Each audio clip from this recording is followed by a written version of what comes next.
Օրենքով գողի Չերքասի պատմությունը, որը քրեական հեղափոխություն արեց, բայց վերջում մատնեց իրեններին։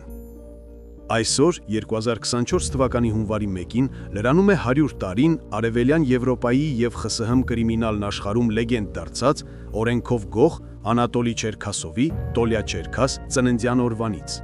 Նա գողի կորոներ կոչում է ստացել, խախտելով բոլոր կանոնները և հետո ամբողջ կյանքում հենց այդ օրենքների խախտմամբ է առանձնացել։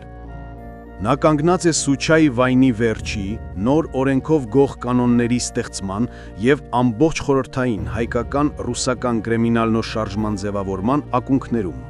իսկ 90-ականներին այդ շարժումը դարձավ իրական իշխանություն Ռուսաստանում։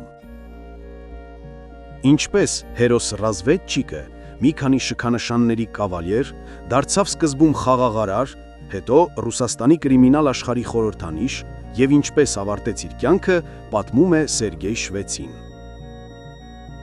Գվարդիայում նախկին զոնշիկ չեն վերցնում։ Անատոլի Չերքասովի որպես մեծ հայրենական պատերազմի հերոսի և գողերի աշխարհի ռեֆորմատորի կենսագրությունը լի է հակասական լեգենդներով։ Ամենատարածված տարբերակի համաձայն նա օրենքով գող էր դարձել դեռևս պատերազմի նախօրեին, իսկ ռազմաճակատ էր գնացել հենց գաղութից, սկսելով ծառայությունը Շտրավբատում։ Միաժամանակ նույն մարդիկ խոստովանում են, որ պատերազմի սկզբին Չերքասովը ընդամենը 17 տարեկան էր։ Օրենքով գող դառնալը այդ տարիքին հազվադեպ էր, բացառությամբ գողական դինաստիաների, ինչպես օրինակ Շակրոմ Մալոդոյը 17 տարեկանում, Սվոր Ռաֆը ընդամենը 14 տարեկանում։ Բայց Չերքասը նման ծագում չուներ։ Փաստաթղթերով հաստատված է մեկ բան. նա պարգևատրված է պետական շքանշաններով, առաջինը Զա Ատվագու մեդալը 1943-ի նոյեմբերին։ Նշվում է, որ նա զորակոչվել է 1942-ին, 18 տարեկանում, և պապադալ է գվարդիական մաս, ինչը նախկին դատապարտյալի համար անհնար էր։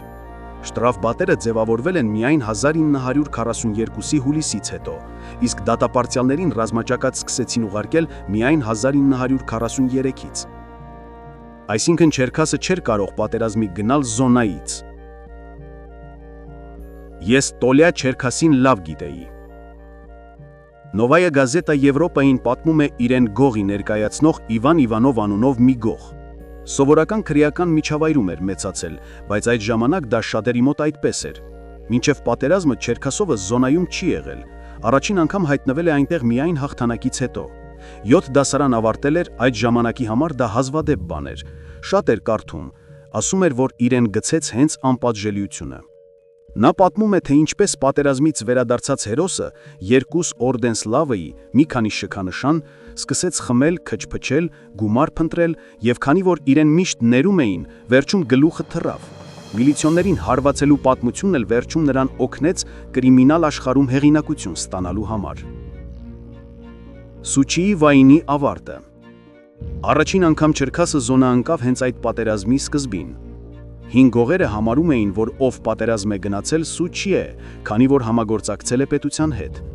Պատերազմից հետո մղված պատերազմը Սուչիի վայնները արյունալիտ էր։ Բայց ըստ Իվանովի Չերքասը Սուչի չէր, որովհետև նա պատերազմի ժամանակ դեռ գողերի համայնքին չէր պատկանում։ Մինչդեռ վարչակազմը փորձում էր նրան կոտրել։ Կումնաչալնիկը փորձեց ճնշել, մտածեց երիտասարդ է կկոտրվի, բայց Չերքասը թեժ էր, ուժեղ էր, վերցրեց իր նստած աթոռը ու քշեց քամի վրա, չհարվածեց, բայց վախեցրեց։ Չերքասը ամբողջական ատրիցալով էր պահում, լիարժեք մերժում, ոչ մի համագործակցություն։ Երկրորդ անգամ նստած ժամանակ Սուչի վայնը նորից բորբոքվեցին, իսկ Չերքասը դարձավ իդեալական թեկնածու կորոնվելու համար։ Երկու հեղինակավոր հոդված, մարտական ուժ, հակամենտ հեղինակություն, կայուն բռատոկների հարգանք։ Նա ուղարկեց Վորովսկոյի պրոգոմ, որով պաշտոնապես բաժանեց Սուչիների երկու խմբի։ Պատերազմած, բայց հետո վարչակազմի հետ չաշխատած, և նրանք, ովքեր աշխատել են վարչակազմի հետ։ Եվ առաջիններին չպետք է Սուչի համարել։ Վոլոդյա Բաբուշկին, Վասյա Բրիլյանտը միայնակ դեմ դուրս եկավ, բայց չէր կարող կանգնել ամբողջ կրիմինալ աշխարհի դեմ։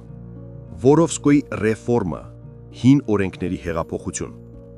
1957-ից 1970 թվականներին Չերքասը շրջում էր երկրով իր բանդայով։ Նա նախարարական պարապանում էր, խստորեն արգելում էր դելո անելուց հետո տեղում խմել և ձգձգել։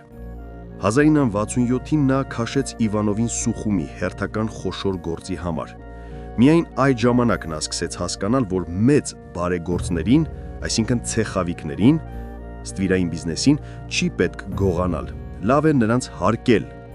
Կիևի պատմական սխոդկան նոր օրենք։ 1970-ին Կիևում տեղի ունեցավ էպոխալ սխոդկա, որտեղ ընդունվեցին նոր օրենքներ, նոր կանոններ։ Գողը պարտավոր չէ ողջ կյանքը զոնայում անցկացնել։ Եթե մի տարածքում մի քանի գող կա, ապա օբշակի պահակը ընտրվում է քվեարկությամբ, թույլատրվում է շարժվակ և անշարժ գույք ունենալ, թույլատրվում է մի շարք պայմաններով համագործակցել իշխանության հետ, արգելվում էր թալանել այն բարեգործներին, ովքեր վճարում են պրոցենտ օբշակին։ Սրանք մեծ հեղափոխություն էին։ Հենց այս էթիկական փոփոխությունները դարձան 90-ականների ռուսական մաֆիայի հիմքը։ Ընդդիմություն էր անում միայն Վասյա Բրիլյանտը,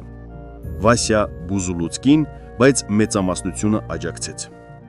1979-ից 1980 Օլիմպիադայի լռում պաշտպանն ու անհետացումը։ 1979-ի Կրասնոդարի մեծ համագումարում առաջին անգամ ներկա էին նաև 6 ամենաազդեցիկ ցեխավիկները։ Նրանց հետ երկար քննարկումներից հետո Չերքասը հայտարարեց, որ մտադիր է հեռանալ գործերից։ Միևնույն ժամանակ նա կոչ էր անել չմոտենալ Օլիմպիադային և չթալանել զբոսաշրջիկներին։ Շատերը լսեցին։ Հենց այդ պատճառով էլ Օլիմպիադայի ժամանակ մեծ հանցագործ բում չէր եղել։ Օլիմպիադայից քիչ առաջ ձերբակալված համար կողարպիչները ըստ Իվանովի այդ Չերքասի մատնացներն էին։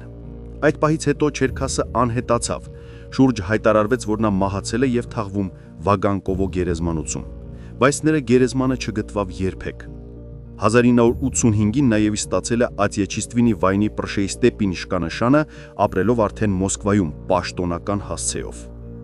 Մահը ինչպես լոխի, ոչ թե լեգենդի։ ՀՍՀՄ-ի անկումից հետո նրան այլևս չէր պաշտպանում KGB-ն։ Նա արդեն հանգիստ մարդ էր դարձել և կորցրել զգոնությունը։ Երիտասարդ քրեական խմբեր հիմնականում Կովկասից գտան նրան և սպանեցին շուքման դռանը նաև հարձակմամբ։ Նրանք հետո նույնպես սպանվեցին, քանի որ վերացրեցին օրենքով գողին առանց սխոդկայի։ Իվանովի խոսքերով, նրանք պատմեցին, որտեղ են թաքցրել նրա դին, մենք գտանք, բայց երբեք ոչ մեկ չի բացահայտի այդ տեղը, որովհետև Չերքասը 1980-ին մատնել էր իր մարդկանց պետությանը, իսկ օրենքով գողի համար դրանից ծանր կասյակ չկա։ Այդ պատճառով էլ ոչ մեկ երբեք չի գտնի նրա գերեզմանը։